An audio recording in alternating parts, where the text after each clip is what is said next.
So silly. Well, if you are feeling a little groggy this week, it may be due to the end of daylight saving time. The change can affect our health and lead to driving while sleep deprived. Dr. Holly MacKenna with Darrow Wellness joins us now to detail the impacts that the time change can have on our bodies. Thank you so much.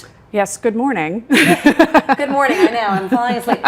No, we were talking just a minute ago. It really, even though we were supposedly getting an hour more of sleep, it doesn't feel like it. We still feel a little groggy. Why is that? You know, it's that abrupt change in our sleep pattern. It's having to, again, like you feel like you're getting an hour more, but because we're doing that time change, it is feeling like you're jet lagged. Sure. This time of year, my husband jokes, is my favorite day of the year. And it's funny because it's true. I love standardized time. It's actually what's more in alignment with our circadian rhythm. So in the days following the time change, yes, you do need to be more careful driving. It's darker at night. Now we have the super fog, and you are going to be a little more drowsy.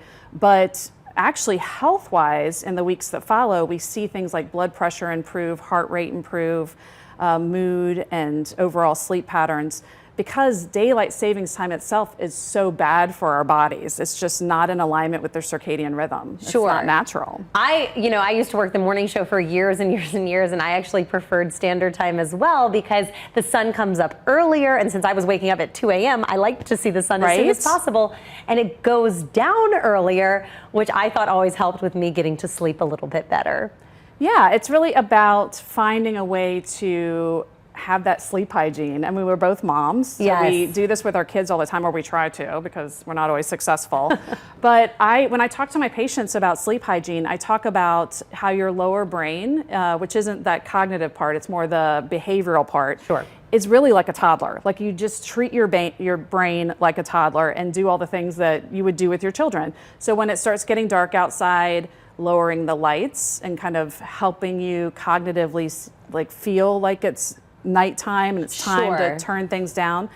I even have Alexa, of all things, like telling me to turn off my electronics, which I think is hilarious that it's Alexa doing it. Yeah, of course. But it helps. Like I've noticed, I do put down the phone, put down the computer.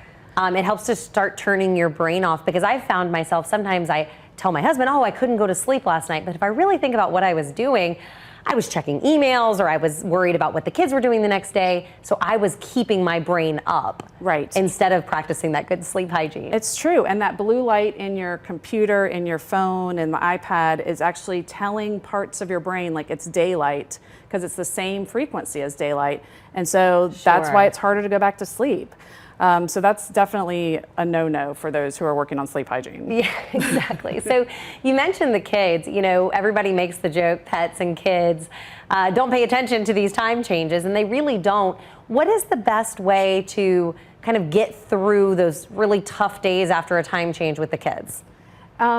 It's really about getting into that ritualized behavior, because we do have those triggers that tell us it's time to get ready for bed. So whether it be the warm bath, that bedtime story, turning down the lights, like we said, turning off the electronics, keeping those things as a standard pattern. Kids love having a set schedule. Yes, they do. And so having those set wake up times and that ritualized behavior to help them get to sleep is going to be super helpful. And like we said, sometimes you have to power through it. There's not a whole lot of prep you can do for it with little ones, because they're like, why are we going to bed earlier? Exactly. We're both moms. We've both done this for years. So any new moms out there who are saying, or new parents out there saying, when does this get better? It does. They figure it out in a few days and they get back to their normal schedule. But I remember being a first-time mom and it just being so frustrating that the time changed twice a year, and it felt like it messed the whole schedule up. It really did. I mean, if you're nursing a little one, like I'm sure those moms are just like half asleep right now watching us, or the dogs are, they want to go out at the time they go out. They don't care. Right.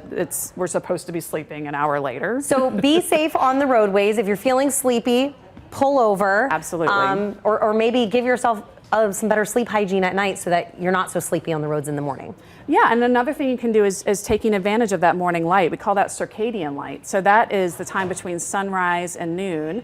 And actually, when you go outside, just 20 minutes of indirect sunlight, so without your shades on and not in the car, but like just walking around, maybe get some exercise, that's actually going to tell your brain, okay, turn off the melatonin. That's the hormone that helps us stay sleepy and let us get some energy. And that actually not only helps you be more awake in the morning, but then in the evening, it's going to be easier to sleep. I love it. Thank you so much, Dr. Absolutely. Holly. Appreciate it. Well, if you want to get out and enjoy the nice weather, maybe go for a walk and wake up that brain, try the Terrier Forest. Coming up, we'll have a look inside the hidden gem.